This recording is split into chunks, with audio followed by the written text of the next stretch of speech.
You did really well kanina, Lilet.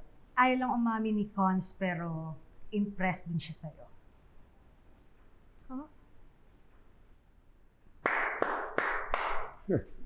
Bullseye eh. Sapul si Trixie kanina. Sirang-sira na si Trixie. Sino pa maniniwala sa mga sinasabi niya?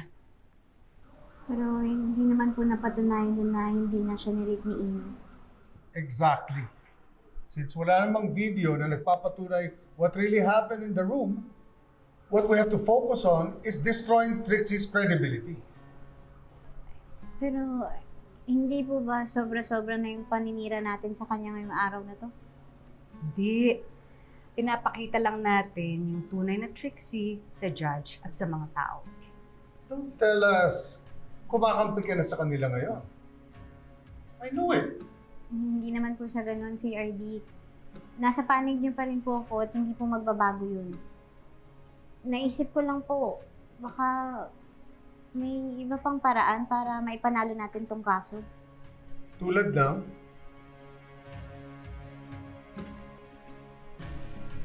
you see, there's nothing we can do here but really ruin her credibility.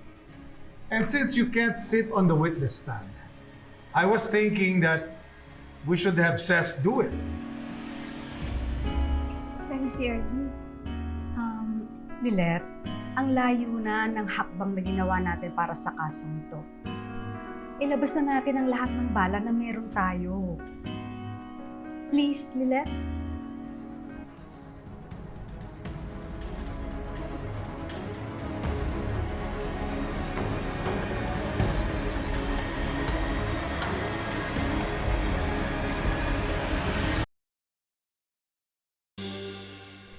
Kailangan ba talaga, Lilet? Kasi sa lahat ng pinagdaanan ko, parang hindi ko pa kayang umapak ulit sa korte. naiintindihan ko po kayo, Tinang. Tsaka maski naman po ako eh. Ayoko na madamay pa po kayo sa gulo ng kasong to. Pero sinasabi ko pa rin po sa inyo ngayon dahil nakiusap po si Ka Lorena sa akin. May papaliwanag ko na lang po ulit sa kanila. Lalo pa po ngayon, malapit na birthday niyo. Ayoko naman po na ma-stress pa kayo. Nahihirapan ka na ba dyan, anak? Alam ko naman po, Tinang eh. Alam ko naman po nung simula pa lang na hindi magiging madali ito. Pero, ayun po, ramdam na ramdam ko na yung hirap at sakit na nakakita kong dinudurog ko yung sarili kong ama at kapatid. Siguro po kasi sa kabila ng mga ginawa nila sa akin, sa puso ko,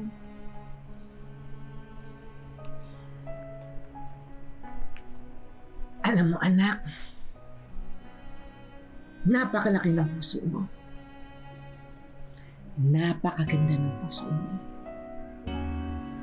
Ramdam ko na meron pa rin pagmamahal dyan sa puso mo para sa kanila. Pero, bahagi ng pagmamahal ang sakit. At masakit ang pinagdadaanan mo ngayon para itama ang mali. Aling Ses? Oh, Aling Ses? Bisita ko kayo.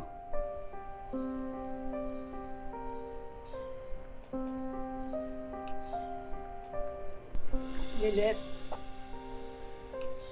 Patricia, ano po ginagawa niyo dito? Tsaka bakit po kayo umiiyak? Lilet, alam ko pagkatapos ng lahat ng mga nagawa ko sa'yo, hindi mo na ako dapat pakinggan pa. But I am here as a mother. Lahat na nangyayari kay Trixie, hindi ko na kaya. Please make it stop, please. Please, Lilet. Nagmamakaawa ako sa'yo. Nagmamakahawa ko sa'yo. Do it for your sister. Wasak na siya. Please. Alam ko na sa kabila na nangyari sa ating lahat, mahal mo pa rin siya. Please. Please help us win this case. Please.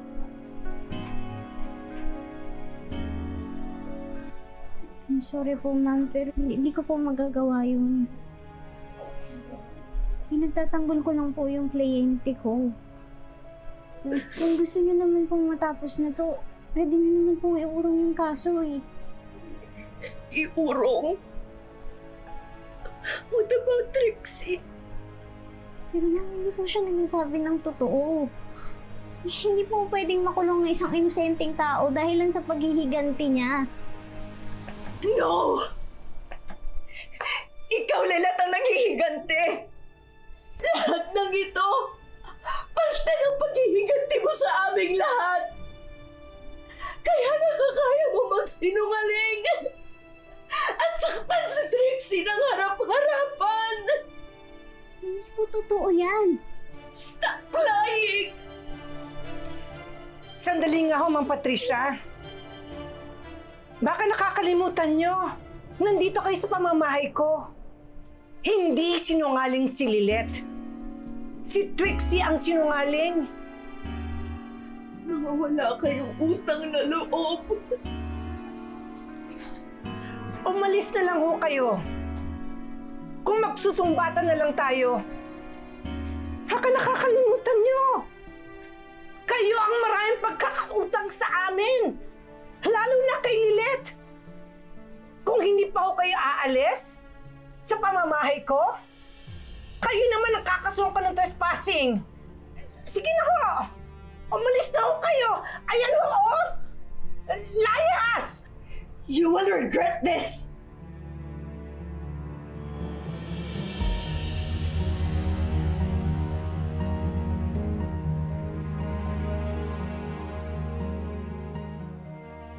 Akala mo kung sino? Siya pa ito ngayong galit? Sana hindi niyo na lang po pinatulan. Total, ako naman po yung pinunta niya dito. Sana hinayaan niyo na lang ako makipag-usap sa kanya.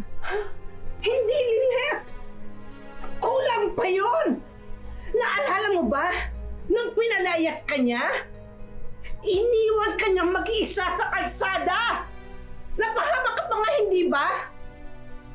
At lahat yun nangyari dahil sa kasinungalingan ni Trixie!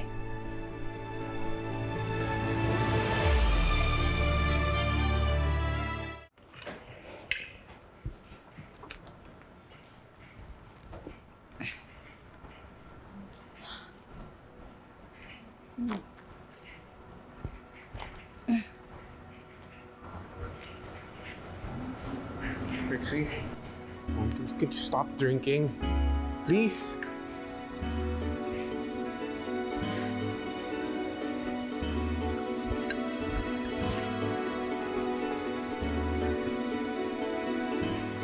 Patricia, saan ka galing? It doesn't matter. I'm home now. God, drink alcohol. Gusto ko lang malaman to, Trixie. Did Ino really rape you? Patricia, come on! Or are you just telling us lies all this time just to get back at him? How dare you ask me that, Mom? Of all people, ikaw yung inaasahan ko na maniniwala sa akin hanggang dulo. But it looks like you've given up on me.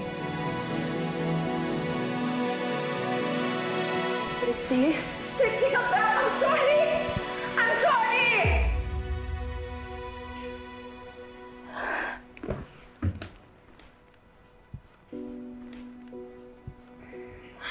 Samir, ano ba talaga? Gusto ko lang matapos na lahat ng ito. Parang habang tumatagal, hindi ko nakilala yung anak natin. Siya pa ba yung anak na pinalaki natin? Parang habang tumatagal itong kasong to lalong lumalala. Pero ito yung justice na deserve ng anak natin. Pero totoo ba ang lahat ng ito? Ang dami nagsasabi sa akin na hindi raw totoo yung mga paratang ng anak natin. Ano pagpapatuloy pa ba natin itong kasong to? Ano? Saan siya mapupunta? Anong mangyayari? Sino mga nagsasabi niyan? Bakit ka maniniwala sa kanila? Alam mo, mag-withdraw na lang kaya tayo. Mag-withdraw na tayo para wala nang ilalabas pang defense yung isang side kasi pag tinuloy natin to, mas marami pang malalang sasabihin sa atin. Patricia, huwag kang maniniwala sa mga taong nagsasabing hindi nagsasabi ng totoo si Trixie. They just don't want us to withdraw from this case. They want to ruin our family. Family? What family?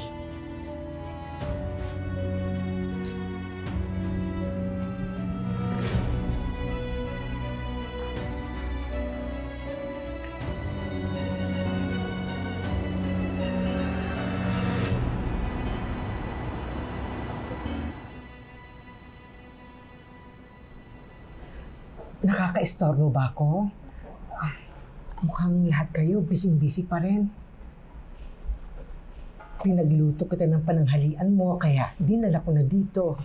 Ito, ha? Salamat po, Tinang. Nag-abala pa po kayo. Pwede naman po kung kumain dito eh. May mabibilhan naman po ako. Ikaw naman. Gusto ko lang makasiguro nakakain ka. Kasi mula pa kagabi, wala ka nang ganang kumain. Tapos kanina namang umaga, nagmamadali ka. Halos hindi mo nagalaw yung plato mo. Masyado lang po talagang maraming iniisip dun po sa kaso eh. Nako, lalong hindi ka makakapag-isip kung walang laman yung tiyan mo.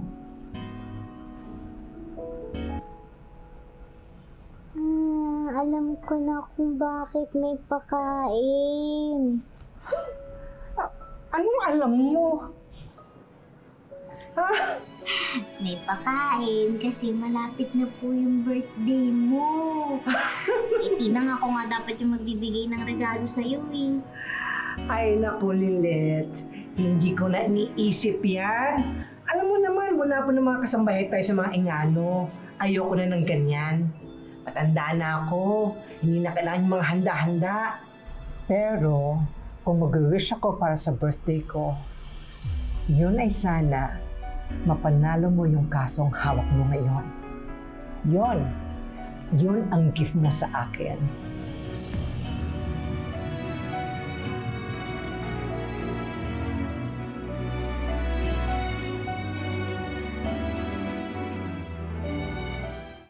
Pinapabango nila si Trixie sa presentation nila.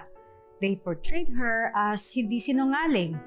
Kaya dapat sirain talaga natin si Trixie that she's a spoiled brat and a liar. At si Ces lang talaga ang naiisip ko na pwede nating ilagay sa witness stand to do that. Pero ayaw niyang tumistigo, di ba? Kala Rena, pinapatawag niyo daw po ako.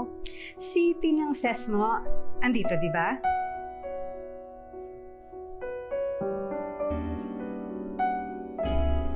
Magandang araw po, Lorena.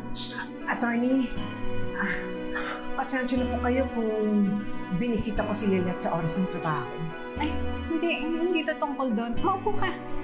Sige, pag-usap muna kayo. I have something.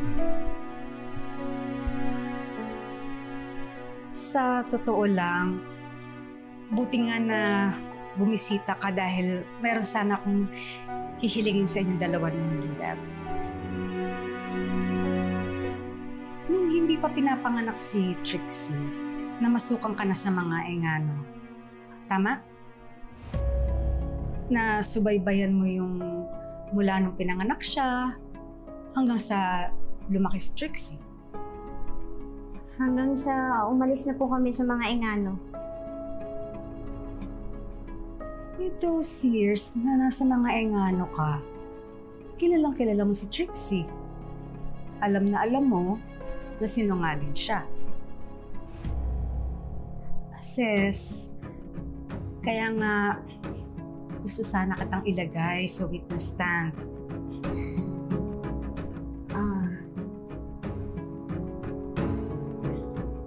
Pasensya na po ka, Lorena, pero napag-usapan na po namin ito ni Lynette. Ses, alam mo na sinungaling si Trixie. Makakatulong ka na maipanalo ni Lilith yung kaso niya kapag napatunayan mo yan sa korte. Pasensya na po, pero hindi po ako pumapayag. Lilith, pwede bang iwan mo muna kami?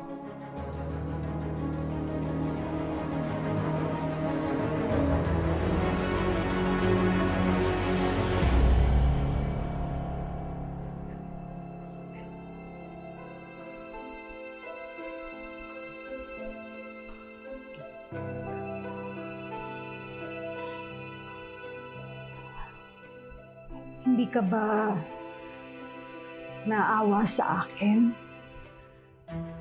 Yung dinadala ko bilang isang ina. I cannot afford na basta nalang makulong ang anak ko nang dahil lang sa Trixie na yon. Dahil sa pagsisinungaling niya. Please. Nakikiusap ako, nagmamakaawa ako, sis. Umayag ka na.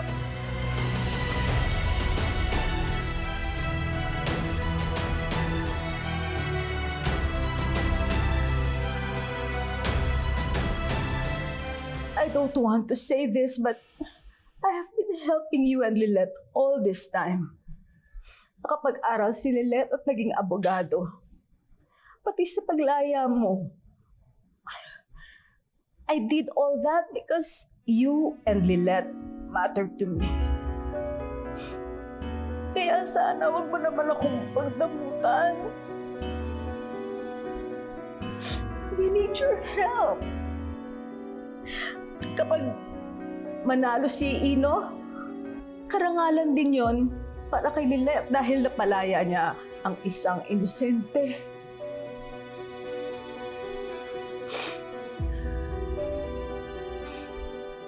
Sis, my son is innocent.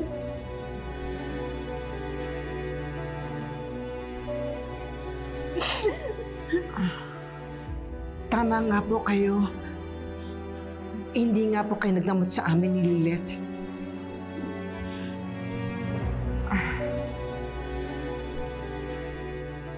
Papayag na po ako ka, Lorena. Testigo po ako.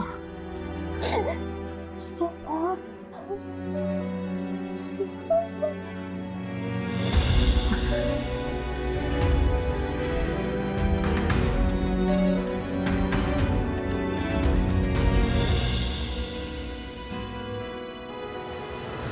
Inang, bakit po kayo pumayag? Titistigo po kayo kay Trixie sa korte. Anak, naaawa kasi ako kay ka, Lorena. At naiintindihan ko siya bilang isang ina. At nasaktan din ako sa ginagawa sa'yo ng mga engano. Lilith, ha? Kung susumahin mo lahat ng pang-aapi nila sa'yo, sa atin, at sa ibang tao, dapat mo lang na gawin to para magbago na sila. Pero Inang, Lilith, hayaan mo tumulong kita, anak. hindi po magiging madali ito, ah. Anak, matanda na ako. Kung ikaw na bata, naninindigan sa tama. Oh, di dapat mas lalong ako. Kung kaya mo silang harapin, kakayanin ko silang matanggal.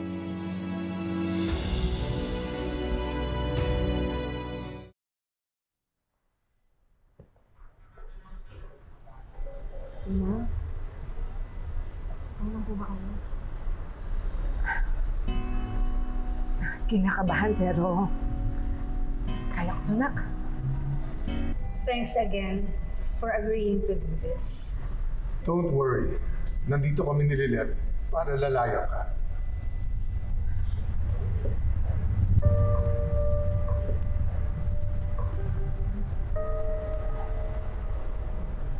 I can't believe you're doing this.